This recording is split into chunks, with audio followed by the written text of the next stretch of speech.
A cause for concern very early if you are UST, as Bersola has been controlling the game, and the last point, an Owishi oh wow moment of the game. Open up to everyday surprises. Nabanggit kanina to ni Judy Caballejo na they have a pretty slow start each and every game, and this is exactly one of those games. Yeah. And Judy also mentioned that right after a big game that they do win, they follow it out. They follow it up with a game that they feel too confident, sometimes overly confident. That's why medyo mahina or low intensity yung kanilang approach to that next game. This could be a very clear case of what you say. They can't take UP lightly. Remember, UP's in the hunt for that second win, and they got that win to start off the first round. Who knows, baka meron silang swerte o ano pag-open up ng round, no? And UP, that middle attack, again, this time controlled. Good coverage, though, by the libero. Save! That was Geiser, the libero of UP. 2 straight points dito para sa Tigresses. Last one from Banaticla. The first one was from the sophomore who's serving right now, Carmela Tunay, who's been such a revelation. If there's a player na siguro magugustuhan ng each and every coach in the league, that's got to be Tunay. Yes, very hardworking, very young, very powerful hitter. Let's see if they... Oops! Almost run. Oh! And she does almost fall over the railing. Buti na lang, binagalan niya pa approaching the ball. Otherwise, yeah, she'd be in the third row. Tingnan natin. Oops! Look at this. It's a good thing our marshals were there to... 8-all. Set number 1. Nice serve. Nice serve from Tunay. That'll be a free ball for UST. Let's see what they do. Lantin sets it up. Banaticla, cross court, too wide, point, UP, as we go to Tina Marasigan. Medyo maikli ang naging pag-usap namin kanina ni Judy, and adding to that talk na pag-usapan din namin ng mga coaching staff that the girls have to enhance their strong will to win dahil yun ang nagkulang sa kanila sa pagharap nila laban sa FEU noong nakaraang linggo. They were able to rest for a week, and they grabbed this opportunity to put their minds and momentum back to better execution of their responsibility inside the court dahil sabi nga ng mga coaches, okay naman sa drills at hasa naman sila sa ensayo. Kakatapos lang din ang prelim exams nila, kaya 100% na sila ngayon sa loob ng court. Medyo nahati lang yung focus nila last time, particularly si Lauren Landin. She tries to balance her athlete life and pre-med life. Sa ngayon, sabi ni Coach, maganda ang receiving ng UP, pero hindi dyan matatapos yan. Eric and Ian? All right, thank you, Tina. Well, so many things to take from that report, ano? They really need to, yun nga, be more cohesive. And Lantin, kailangan ko muna tip sa'yo. Pre-med. Nagpi-pre-med, Doc. Ano bang may... From one former player to another. Baka lalo magulo ang buhay niya. But I can really relate to them, you know, after the prelims. Parang nakahinga ka ng maluwag eh. Parang now your focus is back on the games because those prelims can be very, very stressful. Not only for UST, but all these girls, really, for balancing, you know, schoolwork, being an athlete, being... all the things that are involved in playing and studying. So it's so hard for them, and I really, really admire these girls right now. But like what Tina has said, we expect really the best from these girls right now because their focus is back into 100% na into playing.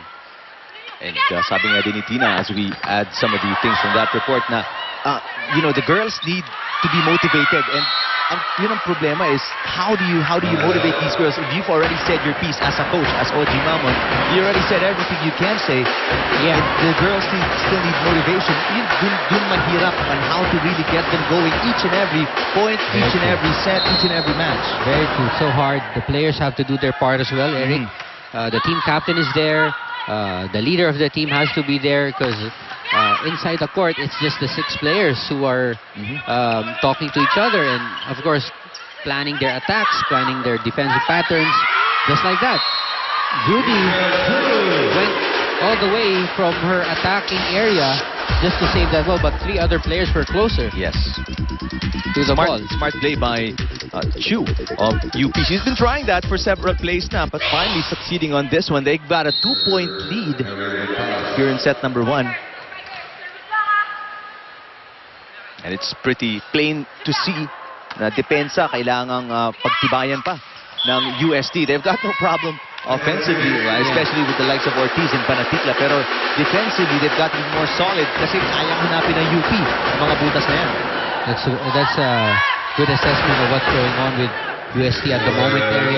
Ito mo, defense, the hits of UP aren't really that strong. They're just placed right, finding the gaps in the defense, and UST just standing there and not really being active and moving or in motion during the defensive sequence. Kaya napupuntusan sila. Another good block this time by Se. Tunay, picked up by Magtalas. Joust, lost by UP pero Mangulabnan sent it back on the first touch. Mistimed by Ortiz in that play. Medyo hindi sila nagkakonect ni Lantin. Lantin tries again, this time to Caballejo. This time Caballejo connects. That set a bit close to the net, but she hit it right away. Didn't wait for the blockers to get set up, and late si Se, kita mo, she was far away from the net, just chasing that outside blocker. Then close it out, and Judy Ann with that point. Good serve there by Lantin. Few off speed, this time dug up by Caballejo. And Tunay again against a two-lady block. Good strategy, hitting it off the block. Early timeout by Jano Dubalde. Look at that. Pakinggan natin ang huddle ni Coach Dubalde. Defense saka sa blocking. Walang question doon. Okay, ayos yan. Kailangan mangyayari, bantayan ninyo paano kayo mag-create ng point. Kasi di ba napag-usapan natin before, ang defense nila, ito. Di ba? Wala nang kukuha ng drop ball. Ang nangyayari, kung kumukuha dyan, ito yung open dito. So ito, kung placing kayo, itong area na to. Ito yung malaking open, okay? And kung papalo kayo dyan, kung mag-drop ball kayo sa likod ng blocker, dito sa line, huwag sa middle. Ha, Michelle? Mga open, ha? Same sa opposite side, ganyan yung gagawin nila. Ha, let's go. Create tayo ng point. Go, you feel! Pointing out the obvious si Coach Hubalde kung saan dapat ilagay yung bola sa yung mga butas. And I don't know if you guys noticed, tablet na ginagamit nila ngayon sa mga ano, no? Oo nga, Throughout. lahat yata. Nung panahon pa, Doc, siguro, dahon tsaka... Hindi no, sobra. Yung sahig. Sahig. Yung sahig tsaka chalk. Yeah, ano nga, ngayon, high tech. Yeah, very high-tech na, no? Ang pag-draw up ng mga plays and diagrams and all that. A block on Mangulabnan. Chamson saves it. Nice play. Here comes UST again. Oh, nice. Another great defensive stance by the Lady Maroons. Lantin oversets. Chu could not bring it back. Another great play by Chamzon. Great coverage behind the block by Magtalas. Here comes Chu. Blocked. Very unrelenting in defense ng UP. And That's just too keep low. coming back. And finally, Ortiz finds a way against Seth. In that defensive sequence, or that sequence, really, rather than the spike of Ortiz, was highlighted by the scrappy defense of UP. And this is what differentiates the UP now from last season, I agree. Obvious, that's really a given. Itong current UP team really defending better than what we saw from last year. Hindi na sila tataranta despite, the back and forth, mahaba-haba na. They know their positions, they return to their places, and, put up good coverage as you look at Se. This time, bumawi kay Ortiz. They actually remind me of the Adamson squad when it comes to their defensive. That's right, oo. Yung talagang kulit, no? Talagang walang bolang bumabagsak.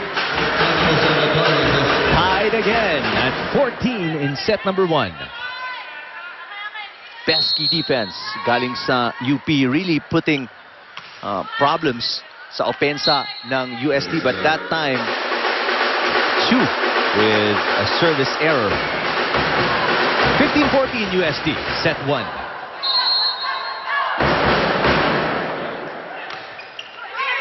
Good serve. Chamzon. Panatikla just pushes it. That's too high. Easily dug up by UP.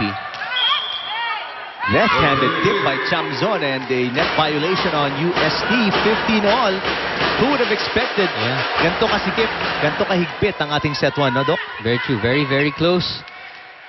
And Well, UP said that they really start great most of the time and kind of slack off in the second or the third. So, So, consistency lang, ano? Oo. Tingnan natin kung mahahanap nila yun. Well, it's gonna be tough for anyone to cover Micah Ortiz as Ortiz puts UST ahead by 1, 16-15 against UP.